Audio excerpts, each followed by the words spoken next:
All right, giant growers, we got the head here. We're going to show you the 3 ways that people have measured it for different competitions.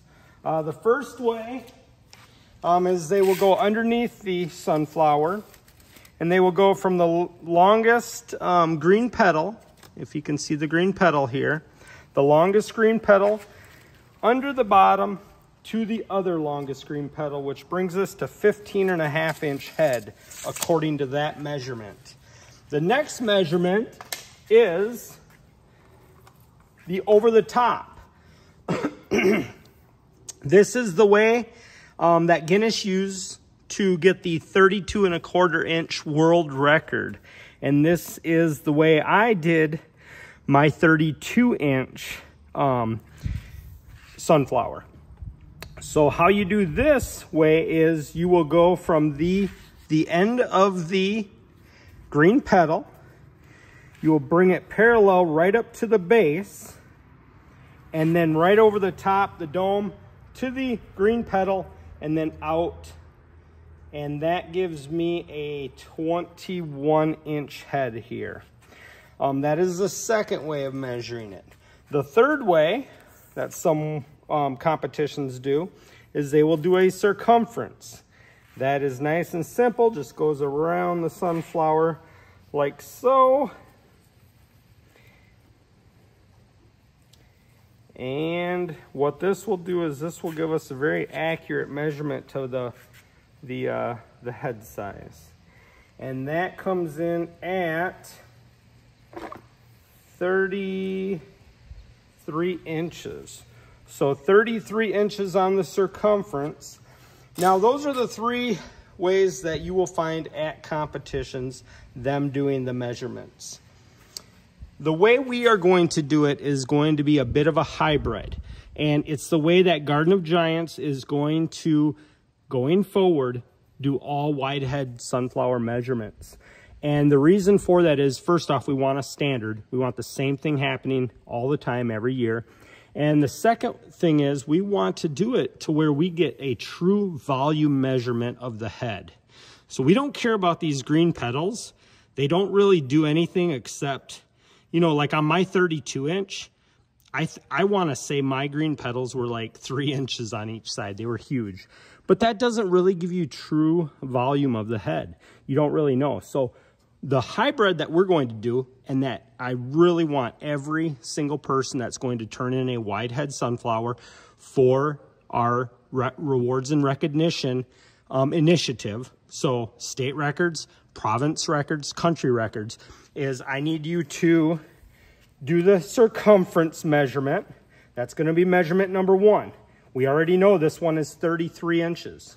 So we're going to do that one. Now here's where it gets to be a bit of a hybrid. On the second measurement, we are going to do over the top, but we're not counting these green petals. So they will not be counted. So what we're going to do, and actually let's bring this down here and let's show you. So not counting green petals, we're going right down to the edge. Right where, I don't know if you can see it, if it's showing up here on camera, but right here is the edge. So we're going to bring our measuring device, our soft tape, right to the edge, and then it's going to go up over the middle, the very center, right down up over the center, and then we're going to get the proper measurement. Looks like this is going to come in at 15 inches. So from side to side, 15 inches. Circumference, 33 inches. So that brings us to 48 inches if I did my math correct. So this would be considered a 48-inch sunflower head. Now, obviously, with the old way we measure, when that goes down on paper, people are going to probably freak out and be like, what's that, if they don't understand it or know about it. Yes, we're going to get that for the first year or two. But we will always put quotations, you know, I'll have to figure out exactly what I want to call this, but but it'll be the two-way measurement that gives us that 48 inches. But what that does is it gives us the actual circumference of the flower and the actual volume of the head. So if your sunflower domes a lot more, that is captured in that. If you have a very, very flat, almost a pancake sunflower, obviously yours will not have that much of a head in there because the dome won't be as big. But we want to capture really, because some sunflowers will grow and they'll kind of compress themselves and get more of a cone.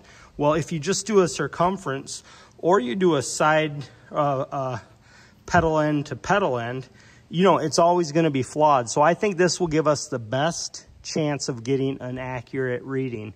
And we're just going to go with this until somebody can tell me a better way of doing it.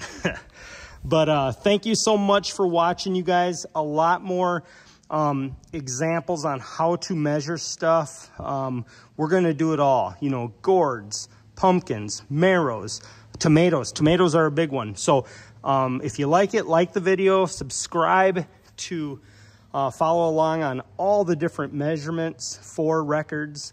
If you subscribe, you'll get all the videos that come out, and you'll be able to see the exact way to do proper and accurate, legal and legit ways of measuring your flowers, your giant fruits, your giant veggies, so that they can go into the record books.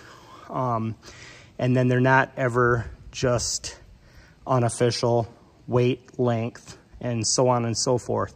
Thank you so much, guys. I really appreciate you watching, and grow them big.